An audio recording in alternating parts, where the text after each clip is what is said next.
Good morning to you, and welcome back to Bible Break.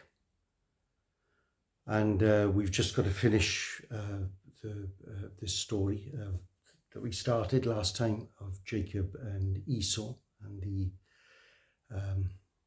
not quite, but almost deathbed blessing of Isaac, which he will give to Jacob, as it turns out. You will recall that Isaac has his doubts about who is before him, and that's really where we pick up. We're in Genesis 27, and we're going to read from verse 24 down to verse 46. That is the end of the chapter, and I'm reading from my NIV as usual.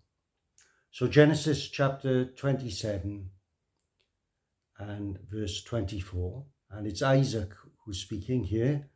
Once again, questioning the man who is before him, trying to sound out to check that he's got it all right. "Are you really my son Esau?" he asked. "I am," he replied. Then he said, "My son, bring me some of your game to eat so that I may give you my blessing." Jacob brought it to him, and he ate. And he brought some wine and he drank. Then his father Isaac said to him, "Come here, my son, and kiss me." So he went to him and kissed him. When Isaac caught the smell of his clothes, he blessed him and said, "The smell of my son is like the smell of a field that the Lord had blessed. May God give you of heaven's dew and of earth's richness, an abundance of corn and new wine. May nations serve you and peoples bow down to you. Be Lord over your brothers, and may the sons of your mother bow down to you. May those who curse you be cursed, and those who bless you be blessed." And of course, the greatest irony here is that Isaac thinks that he is saying those words to Esau, when actually he is pronouncing this blessing to Jacob, and the one who he thought that he was pronouncing these words to, and whom he wanted to pronounce these words to, Esau, the son he loves. He will be the first to curse Jacob for what he has done once again. So we continue here from verse 30. After Isaac finished blessing him, and Jacob had scarcely left his father's presence, his brother Esau came in from hunting. He too prepared some tasty food and brought it to his father. Then he said to him, "My father, sit up and eat some of my game so that you may give me your blessing." His father Isaac asked him, "Who are you?" "I am your son," he answered, "your firstborn, Esau." Isaac trembled violently and said, "Who was it then that hunted game and brought it to me? I ate it just before you came, and I blessed him. And indeed he will be blessed." When Esau heard his father's words, he burst out with a loud and bitter cry and said to his father, "Bless me too, my father." But Isaac said, "Your brother came deceitfully and took your blessing." Esau said, "Isn't he rightly named Jacob?" The name which means supplanter or usurper. "Indeed, he has deceived me these 2 times. He took my birthright, and now he's taken my blessing." Then he asked, "Haven't you reserved any blessing for me?" Isaac answered Esau, "I have made him lord over you, and have made all his relatives his servants. and I have sustained him with corn and new wine. So what can I possibly do for you, my son?" Esau said to his father, "Do you have only one blessing, my father? Bless me too, my father." Then Esau wept aloud. His father Isaac answered him, "Your dwelling will be away from the earth's richness," which is not a very good start for a blessing, is it? But let's carry on. "Away from the dew of heaven above. You will live by the sword, and you will serve your brother. But when you grow restless, you will throw his yoke from off your neck." So there you are. Maybe there's a ray of hope there. Not with what follows. Esau held a grudge against Jacob because of the blessing his father had given him. He said to himself, "The days of mourning for my father are near. Then I will kill my brother Jacob." It doesn't look as if he just said it to himself either, because we're told in the next verse that when Rebekah was told what her older son Esau had said, she sent for her younger son Jacob and said to him, "Your brother Esau is consoling himself with the thought of killing you. Now then, my son, do what I say. Flee at once to my brother Laban in Haran. Stay with him for a while until your brother's fury subsides. When your brother is no longer angry with you and forgets what you did to him, I'll send word for you to come back from there. Why should I lose both of you in one day?" Which seems like a strange thing to say, because if she was talking about just Jacob being killed by Esau, then she wouldn't have lost Esau, except she would have, in a sense, that he would have basically, done something unforgivable in her eyes, having already done something fairly unforgivable, as we read in the final verse. Something which we saw last time, but it's repeated here at the end of our reading this time. Then Rebekah said to Isaac, "I'm disgusted with living because of these Hittite women. If Jacob takes a wife from among the women of this land, from Hittite women like these, my life will not be worth living." So it looks as if that's what she had in mind. It's not likely to happen, it seems, because she's now sent her son to his uncle, her brother, Laban. So it looks likely, or more than likely, that if he is to take a wife, it will be from among her people. But we're reminded, aren't we, that Esau had just decided and just chosen to go his own way, and he'd brought no end of problems into the family by marrying these Hittite women that they were the Hittites that they were living amongst. But there we are. It's really the conclusion here of what we started last time around. But I suppose the main thing that I would underscore from the reading once again is and what I take to be sort of like the central thing here is that it's the blessing that matters, or the curse, or the lack of blessing at any rate. And that this, for want of a better way of putting it, has a life of its own.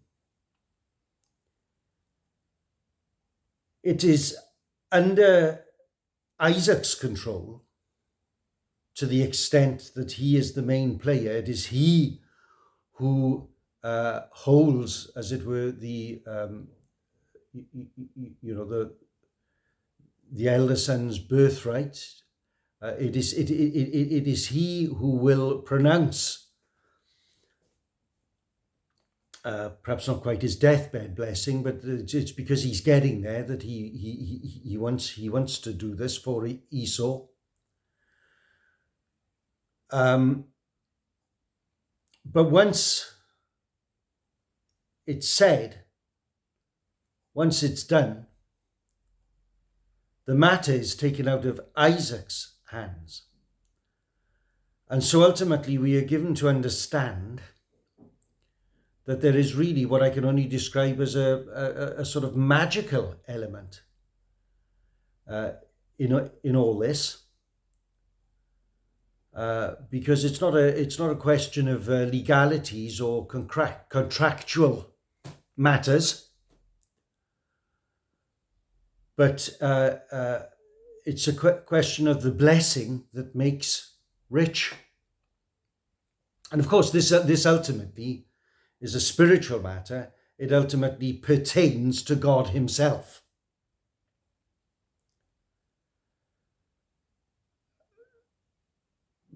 But it is his, and it does come from him. And it does concern his plan and his purpose for the people involved and for those who will follow on from them, and for all of mankind eventually. And the reason that Isaac trembles violently when he realizes that he's been duped by his own son, Jacob, it's because he realizes that he can no longer curse him. Do you remember how that was something that was the risk that Jacob and Rebekah realized that they were taking? But because he gets away with it, and because Isaac is duped, he gives the blessing not to Esau, his elder son, but to Jacob, his younger son. And he trembles violently because he knows, when he realizes this is what's happened, because he knows that the matter has been taken out of his hands, that he no longer has any say, that he no longer has any control, that the blessing and the curse have a life of their own, and that this is the ultimate truth.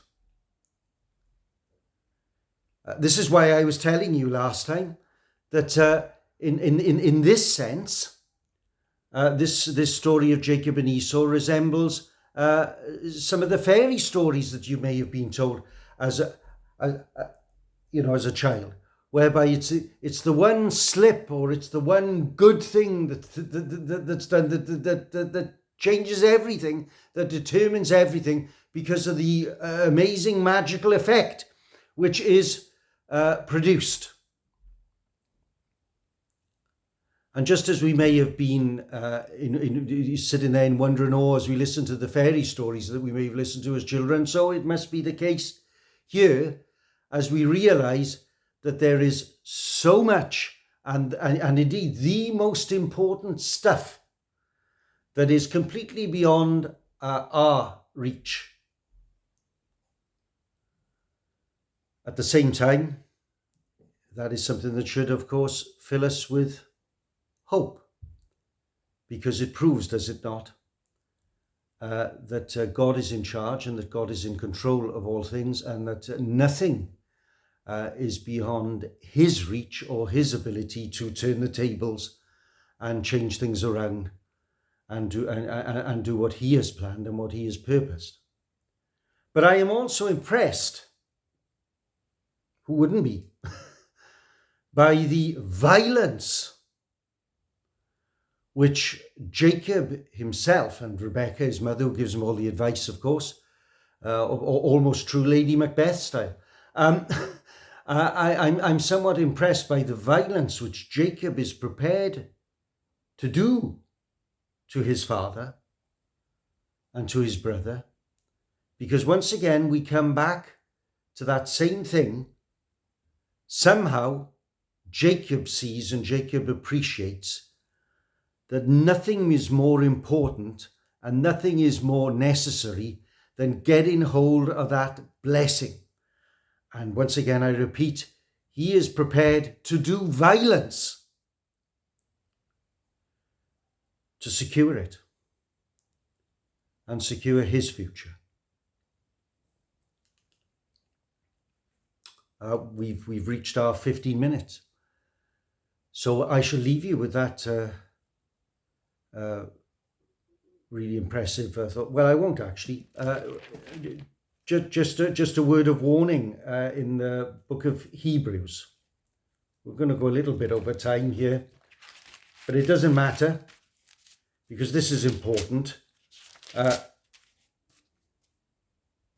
Esau is taken as the classic example, or the example that is to hand by the writer to the Hebrews. There's a writer in the New Testament who wrote to Hebrew Christians to encourage them to continue to treasure and cherish what is precious and important to them, and not to give up and not to let go in the face of hardship and persecution. And this is what he says in Hebrews chapter 12. I'll just read these verses to close. The warning of Esau. It's verse, I can't see very clearly there, verse 16. Or let's start with 15. See to it that no one misses the grace of God, and that no bitter root grows up to cause trouble and defile many. See that no one is sexually immoral or is godless like Esau, who for a single meal sold his inheritance rights as the oldest son. And as we've been saying, Jacob made sure that he got what he felt he was owed.